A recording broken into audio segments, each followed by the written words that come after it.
દરેક તાલુકા વાઇઝ જો સેન્ટર આપવામાં આવે ઈ કેવાયસી કરવા માટે તો બહુ સારું, કારણ કે સાહેબ ગામડામાંથી આવતા દરેક વિદ્યાર્થીઓ તો બરાબર છે સાહેબ, એમનું પણ વિદ્યાર્થીઓનું પણ અભ્યાસક્રમ બગડે છે અને એમના માતા પિતા બી સાથે આવે છે. તો માતા પિતા અમુક ગામડામાંથી જે આવતા માતા પિતાઓ જે એવા છે કે એ દિવસની 300 રૂપિયા મજૂરી કરતા હોય તો એમનો બી આખો દિવસ બગડે છે.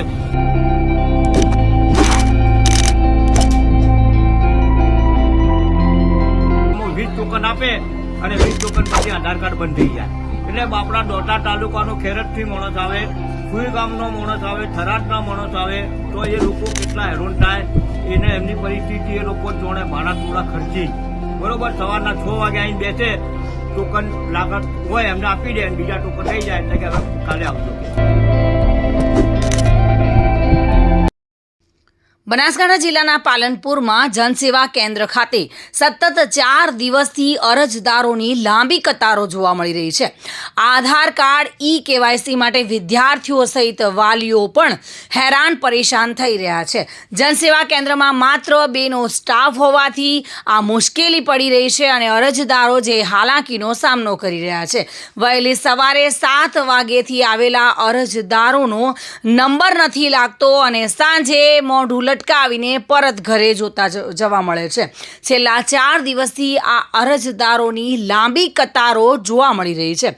આધાર કાર્ડ ઈ કેવાયસી અપડેટના ધાંધિયા જોવા મળી રહ્યા છે. વિવિધ કામોને લઈને અરજદારો આવતા હોય છે, પરંતુ કામ ન થતાં સાંજે પરત ઘરે જઈને ફરી બીજા દિવસે આવતા જોવા મળી રહ્યા છે. ટોકન કાઉન્ટ પૂર્ણ થતાં અરજદારો નિરાશ થઈ જાય છે અને બીજે દિવસે એ આશા સાથે આવતા હોય છે કે આજે તો નંબર લાગશે. જો કે ટોકન કાઉન્ટ ઓછો હોવાથી નંબર નથી લાગતો અને વિદ્યાર્થીઓ અને વાલીઓ પાછા મોં લટકાવી નિરાશ થઈને પોતાના ઘરે પરત વળતા જોવા મળી રહ્યા છે અને વિદ્યાર્થીઓએ પોતાનું ભણતર બગાડીને ધક્કા ખાવાની નોબત આવી છે. શિષ્યવૃત્તિ માટે ધર્મના ધક્કા ખાતા વાલીઓ અને વિદ્યાર્થીઓની લાંબી કતારો જોવા મળી રહી છે. જિલ્લા મથકમાં મોટી સંખ્યામાં વિદ્યાર્થીઓ અને વાલીઓની લાંબી કતારો લાગેલી જોવા મળી રહી છે. વહેલી સવારે 7 વાગ્યાથી લોકો ગ્રામીણ વિસ્તારમાંથી પાલનપુર આવતા હોય છે અને કામ ન થતાં નિરાશા સાથે પોતે ઘરે જાય છે અને હાલ આ વિદ્યાર્થીઓનું ભણતર નેવે મુકાઈ ગયું છે તેવું લાગી રહ્યું છે. પાલનપુર જનસેવા કેન્દ્રમાં જે ઈ કેવાયસીનું ચાલે છે વિદ્યાર્થીઓને સ્કોલરશીપ માટે, તો હવે સાહેબ શ્રીને સરકારશ્રીને મારી આટલી વિનંતી છે કે દરેક તાલુકા વાઇઝ જો સેન્ટર આપવામાં આવે ઈ કેવાયસી કરવા માટે તો બહુ સારું, કારણ કે સાહેબ ગામડામાંથી આવતા દરેક વિદ્યાર્થીઓ તો બરાબર છે સાહેબ, એમનું પણ વિદ્યાર્થીઓનું પણ અભ્યાસક્રમ બગડે છે અને એમના માતા પિતા બી સાથે આવે છે. તો માતા પિતા અમુક ગામડામાંથી જે આવતા માતા પિતાઓ જે એવા છે કે એ દિવસની 300 રૂપિયા મજૂરી કરતા હોય તો એમનો બી આખો દિવસ બગડે છે. અને સરકારશ્રીને મારી આટલી જ વિનંતી છે કે સાહેબ દરેક તાલુકા વાઇઝ સેન્ટર કરવામાં આવે એટલી જ બસ અપીલ છે સાહેબ. તકલીફ તો શું છે કે બનાસકાંઠામાં આધાર કાર્ડની બહુ તકલીફ છે. કોઈ પણ સેન્ટર ટોટલ સેન્ટર બનાસકાંઠાનો અહીંયા પોસ્ટમાં જ નીકળે બરોબર છે, એમાં 20 ટોકન આપે અને 20 ટોકન પછી આધાર કાર્ડ બંધ થઈ જાય. એટલે આપણા ડોટા તાલુકાનો ખેરતથી માણસ આવે, સુઈ ગામનો માણસ આવે, થરાદના માણસ આવે તો એ લોકો કેટલા હેરાન થાય. એને એમની પરિસ્થિતિ એ લોકો જોડે ભાડા થોડા ખર્ચી બરોબર સવારના 6 વાગે આવીને બેસે, ટોકન લાગત હોય એમને આપી દે અને બીજા ટોકન થઈ જાય એટલે કે હવે કાલે આવજો કે બરોબર. પણ આ રીતના કઈ ચાલે? જે તે સેન્ટરો જે તાલુકામાં આધાર કાર્ડની કીટ આપો, જે અમીરગઢનું અમીરગઢમાં આપો, ડોટાનું ડોટામાં આપો.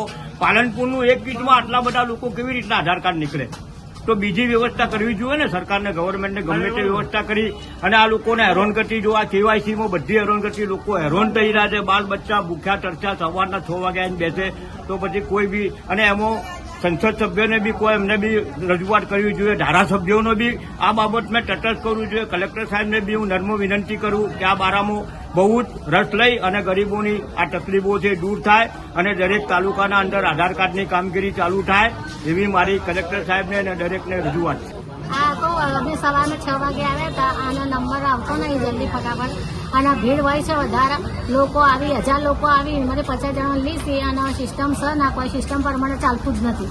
જે વહેલા એ પેલું ઝઘડી ભીડ વધારે થાય છે, લોકો દરવાજા બંધ કરી દે. શું કરવાનું? બચારો ગરીબ હોય, ગરીબોને મરો થાય છે. અમે પાલનપુરથી જ આવ્યા છીએ. એટલે આનું કોક કરો સિસ્ટમ કોક બદલો અને વધારે પેલી ઓફિસ મતલબ એ કાર્યક્રમ રાખો વધારે તો કોક થાય કોક કલ્યાણ બિચારાનો 9:30 હા કેટલા દિવસથી આવવાનું? 2 દિવસથી 2 દિવસથી સ્કૂલમાં રજા અંદર બગડે શું નામ તારું? હું ભમરિયાથી આવું છું. આપણે સવાર 6 વાગે આવું છું. આગળ 6 વાગે 5 વાગે હેડું હું 6 વાગે આવું. એમાં એક કૂપન આલી, 1 છોકરાથી 3 છોકરા મારે એવું બાકી રહ્યું બેને. દિલ્હીમાં ધક્કા જ ખાવાના, ધક્કામુક્કી કરવી પડે છે. 40 કિલોમીટર હું જગ્યા કાપીને સવારમાં આવું. કયા તાલુકામાં? પણ આપણે અમીરગઢથી, અમીરગઢ તાલુકામાંથી આવું. સરકાર પાસે દરેક પંચાયતમાં આવવું જોઈએ. એમ દરેક પંચાયતમાં આધાર કાર્ડ બનવું જોઈએ. એ સુવિધા હોય તો જ છોકરાને શાળામાં અઠવાડિયું છોકરાને રજા પાડવી પડે. આપણે મજૂરી કરતા હોય તો મજૂરી કામ રજા પાડીને આ છોકરાને લઈને દોડવાનું. તો તમે 10 દાડાની મજૂરી કરો કેટલી થાય છે એમાં? પછી તેમાં કંઈક આમાં આપણે દાખલા માટે ફેર જવાનું હોય તો અઠવાડિયું નીકળી જાય છે. આપણે મારી દરેક પંચાયતમાં આવવું જોઈએ, આ પંચાયતમાં નીકળવું જોઈએ આધાર કાર્ડ. એ મારી માંગ છે. ચિરાગ શ્રીમાળી સાથે bureau report, today Gujarati news.